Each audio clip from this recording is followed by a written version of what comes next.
Hello बच्चों, मैं अमित प्रजापति आप सबका स्वागत करता हूं आपके अपने चैनल एचपी केमिस्ट्री क्लासेस में।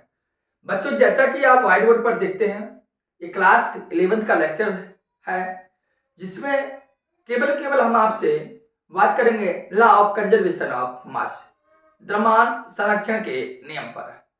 द्रव्यमान संरक्षण के नियम या स्थिर अनुपात का नियम, गुणित अनुपात का नियम, व्युत्क्रम अनुपात का नियम, गैसीय अनुपात का नियम, ये सभी के सभी बच्चों आपके जो रासायनिक संयोजन के जो नियम है वह आपको इसके पहले भी हमने प्रोवाइड किए थे, जिसमें से आपके सभी के सभी स्थिर अनुपात का नियम हो या गुणित अनुपात का नियम हो या द्रव्यमान संरक्षण का नियम हो या व्युत्क्रम अनुपात का नियम हो या गैसीय नियम हो, ये सभी के सभी रासायनिक संयोजन के नियम हम आपको पहले भी दे चुके हैं।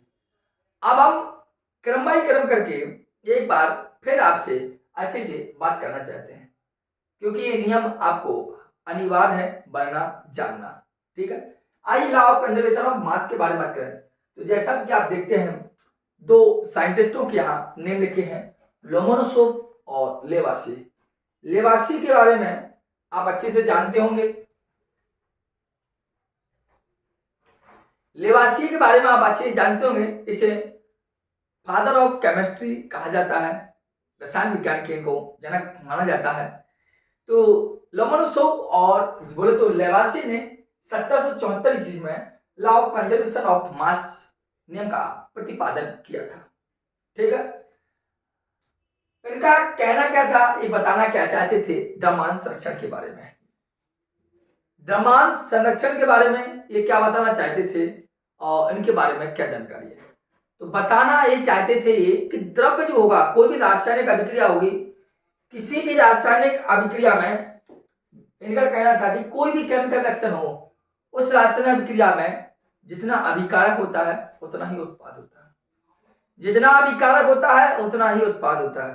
अर्थात कोई भी रासायनिक अभिक्रिया हो, चाहे ऑर्गेनिक की, उनका कहना मतलब है, और चाहे इनऑर्गेनिक की हो, सभी की सभी किसी भी रासायनिक अभिक्रिया में जो अभिकारकों का कुल द्रव्यमान है वो उत्पादों का कुल द्रव्यमान है क्या होगा, बैलेंस होगा, बराबर होगा।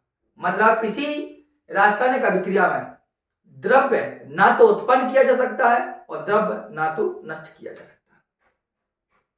कोई भी रासायनिक अभिक्रिया हो, इनका कहना था कि द्रव्य ना तो उत्पन्न किया जा सकता है और ना ही नष्ट किया जाता है। ये तो उन्होंने तो 1774 ईस्वी में जानकारी दी, लेकिन इस बात को आप बहुत समय से जानते हैं। श्रीमद् भगवत गीता में इस बात की जानकारी हमारे श्री कृष्ण ने भी दी थी कि एनर्जी होगी उसको ना तो नष्ट कर सकते हम, ना ही उत्पन्न कर सकते हैं। ये जो होता है, द्रव्य ना तो उत्पन्न हो सकता है और ना ही नष्ट हो सकता है।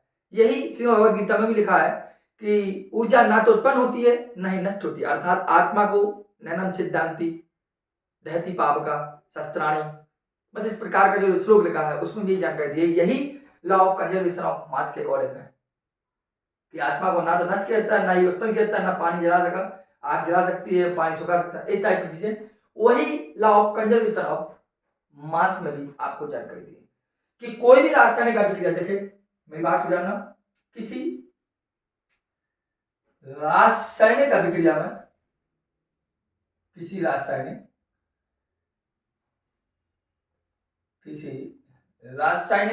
अभिक्रिया में द्रव्य ना तो उत्पन्न होता है और ना ही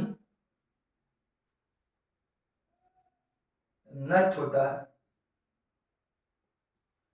इसे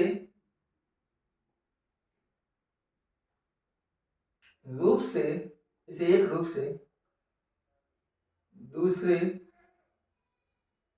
रूप में परिवर्तित किया जा सकता है। ठीक है, मतलब किसी भी रासायनिक अभिक्रिया में द्रव्य ना तो उत्पन्न होता है और ना ही नष्ट होता है, इसे केवल एक रूप से दूसरे रूप में हम क्या कर सकते हैं, परिवर्तित कर सकते हैं। ठीक है, अर्थात कहने का मतलब था कि जो अभिकारक है, मतलब जो अभिकारकों का कुल द्रव्यमान, टोटल जो मास निकलेगा वो बराबर होगा उत्पादों के कुल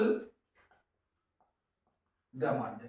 मतलब जो अभिकारकों का जो कुल द्रव्यमान निकलेगा वो उत्पादों के कुल द्रव्यमान के बराबर होगा, मतलब दोनों का द्रव्यमान बराबर होगा। जैसे एग्जाम्पल हमसे ले लीजिए, जैसे CaCO3 कैल्शियम कार्बोनेट, इस अभिक्रिया को हमने कराया तो calcium oxide plus carbon dioxide बाहर, कैल्शियम कार्बन को इक्वल किया तो कैल्शियम ऑक्साइड और कार्बन डाइऑक्साइड बाहर निकले। ठीक, कि कैल्शियम कार्बोनेट से, इस कैल्शियम कार्बोनेट से आप क्या देखते हैं, कैल्शियम ऑक्साइड बने और कार्बन डाइऑक्साइड आपके बन के तैयार हुई। इस पर दिखाई दे रहा है आपको, कैल्शियम कार्बोनेट से कैल्शियम ऑक्साइड बनी और कार्बन डाइऑक्साइड बन के तैयार हुई। ठीक, अब ध्यान देना, मेरी बात को अच्छे से समझने का प्रयास करेंगे आप। यहां पर अभिकारक कौन कराया है, कैल्शियम ऑक्साइड कैल्शियम कार्बोनेट, उत्पाद क्या हुआ, calcium oxide and carbon dioxide. तो देखो अभिकारक को कुल द्रव्यमान निकालो, अभी कारकों का अगर हम कुल द्रव्यमान निकालें तो देखो ये कैसे निकलेगा, एक कुल क्या होगा, कैल्शियम कार्बोनेट, यही है, निकालेंगे तो क्या होगा, कैल्शियम का आप जानते हैं कितना होता है 40 और प्लस लगाएंगे कार्बन कितना होता है 12 प्लस ऑक्सीजन कितना होता है 16 × 30, तो आप दिखाते कितने का 16 12 40, टोटल मेरे हिसाब से 100 निकलेगा, 100 ग्राम द्रव्यमान होगा सब उधर, क्या हो गया 100 ग्राम। अब इसी प्रकार आप उत्पादों का द्रव्यमान कर दीजिए,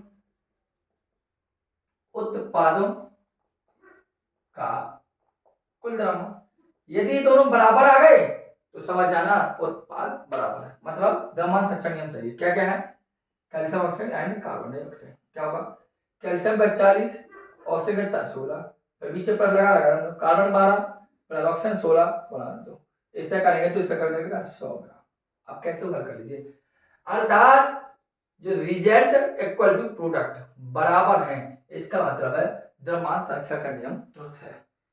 समझ बात है मुझे, मेरा कहने का मतलब है द्रव्यमान संरक्षण जिसे law of conservation of mass कहते हैं, इसमें यही जानकारी दी जाती है कि जो अभिकारक होंगे उनका जो टोटल मास निकलेगा वो प्रोडक्ट के टोटल मास के बराबर होगा।